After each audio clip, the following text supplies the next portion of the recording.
you won't just seize that day. What's it? Hi guys! Usapan natin ang narcissist.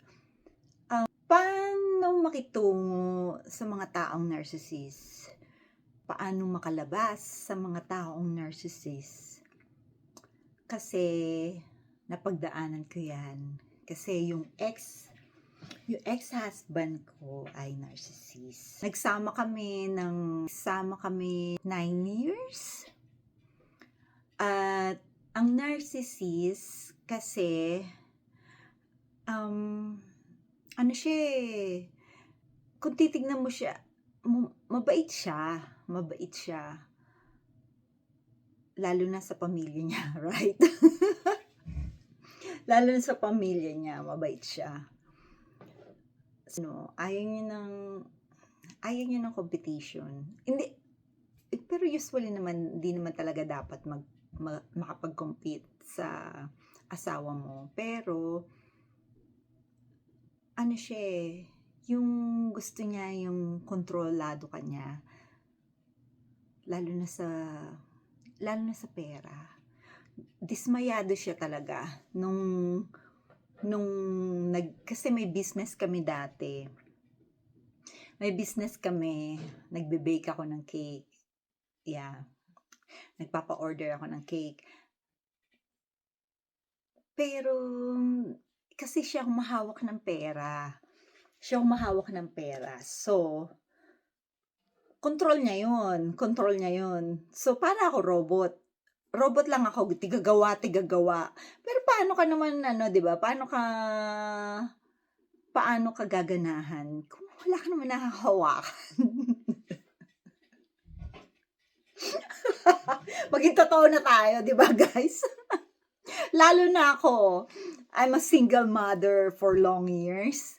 So, and then I'm a breadwinner, for my family in the Philippines. So, and saka sanay akong kumita ng pera ng sa sarili ko. So, pag wala kang nahawakan, parang nakakalungkot, di ba?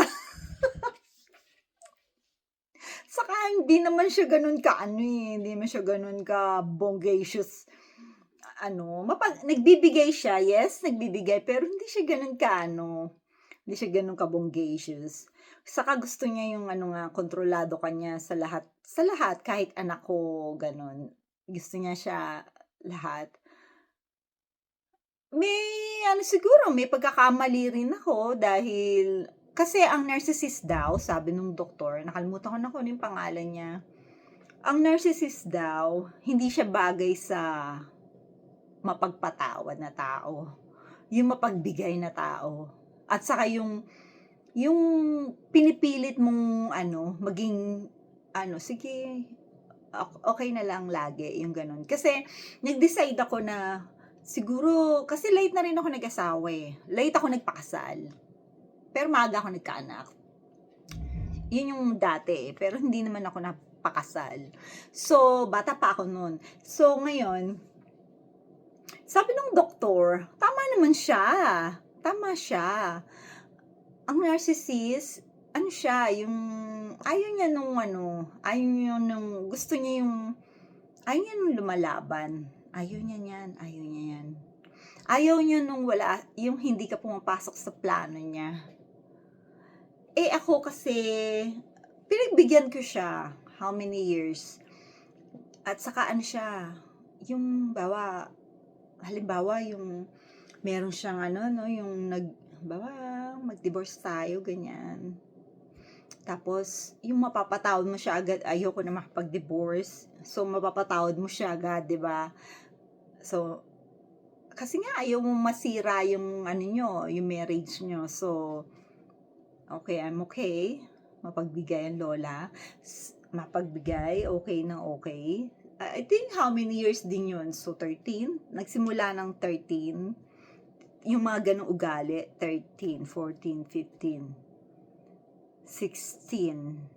Tapos, 16, nag-break, 16, 7, nag-break nag-break ng ano, kumbaga 16 is fine, parang kinukuha niya, para kasing ano eh, parang ano kami ulit noon, nag-reunite kami. Kasi halos ano kasi, halos 6 months kaming ano, nag-stay ako sa kabilang state.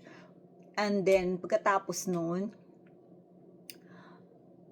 so ngayon umuwi ako dito, sumama ako sa kanya, nagpa-pick up, no? Lumipat ako dito. Pagkatapos noon, lumipat ako dito. Kasi yung anak ko pumasok ng ano, nag-graduate na siya ng high school. Tapos, pumasok siya ng military. So, pumasok siya ng military, naiwan ako mag-isa doon. Tapos, naghahanap siya ng work. Nag-out na siya sa military. So, naghanap siya ng work. So, dito siya nakakuha.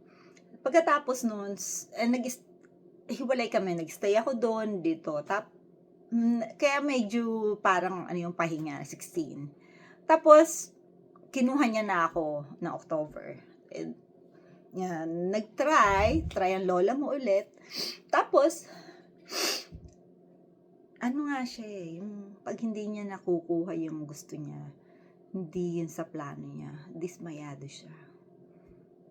Ano siya, ganun na narcissist yung kailangan makuha niya yun, kaysa daw papakamatay siya. So ngayon, sabi ko, okay, I try.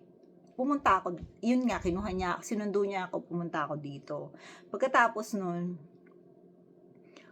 syempre, mahal mo tatry ka, asawa mo, tatry ka na mag-ano kayo, 'di ba? Na maging okay kayo ulit. Okay naman kami, pero alam mo 'yun, nagkaroon na talaga ng gap.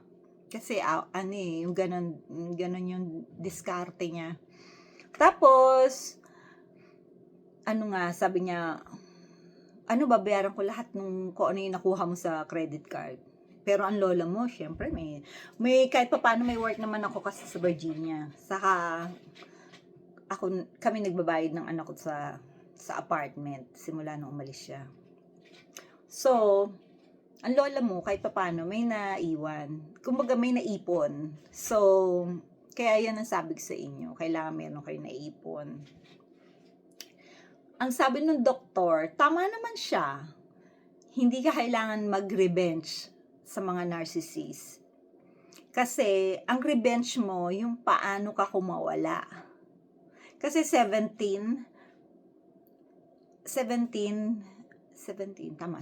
kumuha ako ng bagong sasakyan.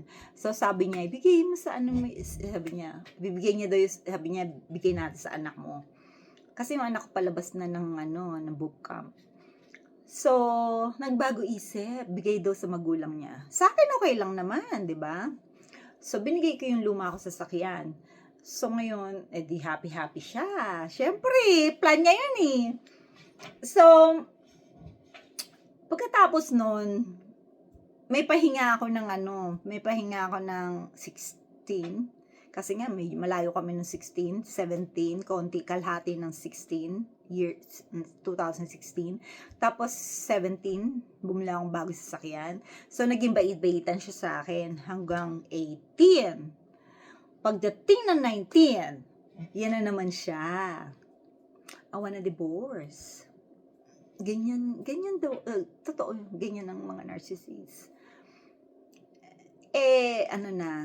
Laging ganun may nakuha na rin naman akong work dito. So,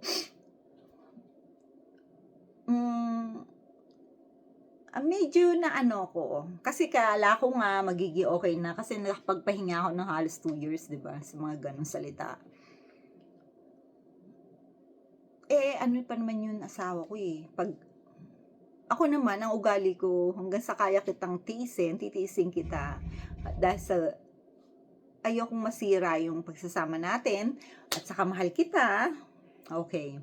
Pero, pag kinaladkad mo ko, yung talagang kinaladkad mo ko sa kahihiyan, at saka yung super na-stress na ako sa ginagawa mo, I need to go.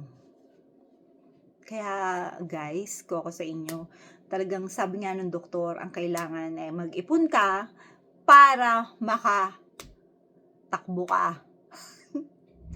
Kailangan yun. Kaya, nung time na yun, kasi nag-file na siya eh. So, kinaladkad niya na ako. So, ngayon, ano gagawin ko? Ang lola mo, syempre, ano alam ko sa batas dito, di ba? Kahit alam ko kung kanino ka lalapit, pero, men, ang ano rito, ang attorney dito ang mahal.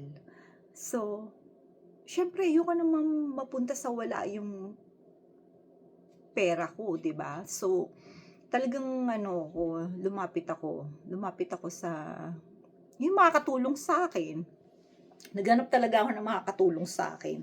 Talagang naghanap ako kasi kung hindi ka maghahanap, maubos pera mo. Eh, totoo 'yun, ang narcissist, pag hindi ka nila nahawakan, pabigat ka na sa kanila. Gusto lang nila yung oo ka ng oo. Ang hirap nun kung oo ka lang ng oo ta's bigla ka niyang ano, bibitawan. Katulad nun 'di ba, ano yung susunod ka, oo, oo, oo. Ta's bigla ka niyang bibitawan, saka hindi, kaya pumayag na rin ako, saka hindi, gusto naman ng anak ko pumasok sa military, okey naman siya, masaya naman siya dun. Kahit hindi ko yung kahit ayoko magkahiwalay kami ng anak ko, pero kasi need mo yun, eh, need kailangan yun natin na yun ang ano natin, ang hirap din. Kaya iniba ko yung sistema ko para sa anak ko. Sabagay, iniba ko rin naman yung sistema ko para sa sarili ko, sa mga magulang ko, sa tatay ko. Kasi talaga humiwalay ako eh. Nagtrabaho ako sa malayo, nagtrabaho ako sa Japan. Pero need din kasi. May anak na ako eh. Nagkaanak ako. So, kailangan ko kumita ng pera. Ayoko namang sumandal sa tatay ko. Kahit ba sabihin mo may business ang tatay ko. So, ayokong sumandal. Ayoko sumandal. Lalo na yung tungkol sa anak ko. Although kailangan mo talaga lumaban ng patas para maging, 'di ba? So, kailangan mo talaga ganun ang gawin. So, pumayag ako sa ng anak ko. Masaya naman siya. Hiwalay kami hanggang ngayon. At least natutuan ako. Kaya niyang tumayo mag-isa. Although kasi, siyempre, siguro may tampo rin yung anak ko, pero para sa kanya yun. Kasi ayokong kalakihan ng anak ko, at kilala ko yung asawa ko eh. Ayokong kalakihan ng anak ko yung ganong sistema. Baka gayahin niya. Ayokong gayahin ng anak ko yun. Kaya sabi ko, mas buti na rin yun na saka marami naman nag-support sa amin, mag-ina. Sinuportahan, so huwag kang mag-alala, maging okay ang anak mo doon. Kaya pumayag na rin ako. Saka kahit masakit, kahit mahirap mag-isa, pero mas kailangan ng bata yun. Ako pwede naman pag may, ako kung tutuusin, pwede naman akong pahataw-hataw na lang pero hindi. Minsan kasi, syempre kailangan mo isipin din yung ng anak mo, magiging ng anak mo, di ba? Magiging anong tingin, anong mangyayari, di ba? Sa bukas. So, ganun nga yun.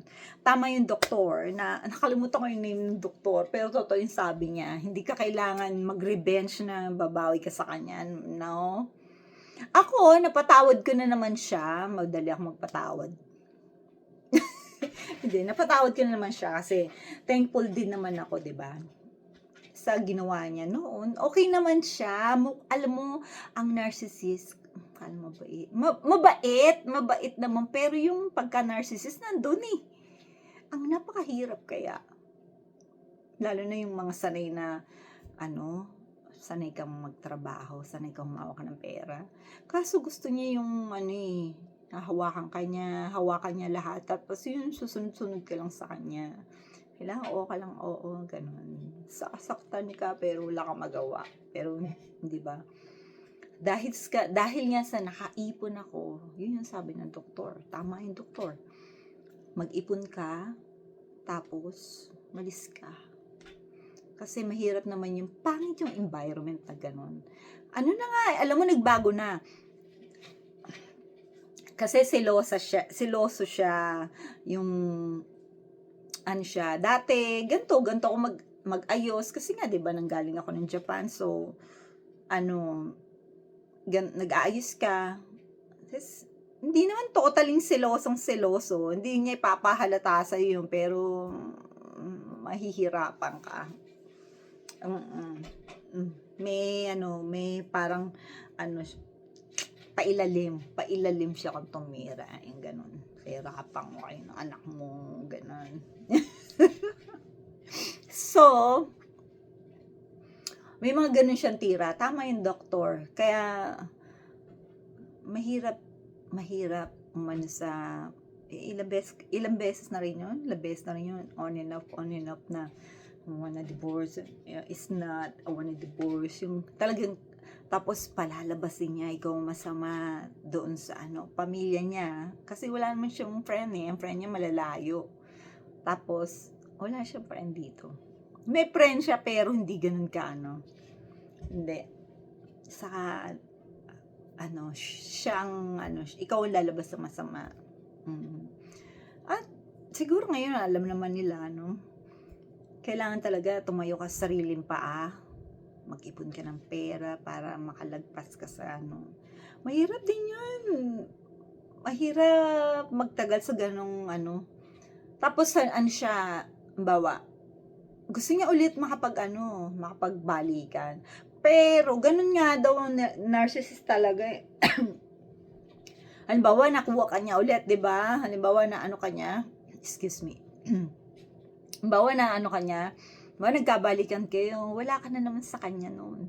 Wala ka na naman bilang. Tapos, mag-decide na naman yan, na gusto ko na maghiwalay, ganun. Ganun nga daw yun eh. Ganun daw ang narcissist. Kaya nakakapagod din. Kahit ayaw mo makapaghiwalay, pero nakakapagod. Kaya, sa mga may karelasyon or may kasamang narcissist, much better hanggat maaga, let go na lang. Or run away. Run away. Mag-run away na lang kayo. Ang hirap noon. Much better ang buhay ko ngayon kahit mag-isa. Okay guys, see you next time.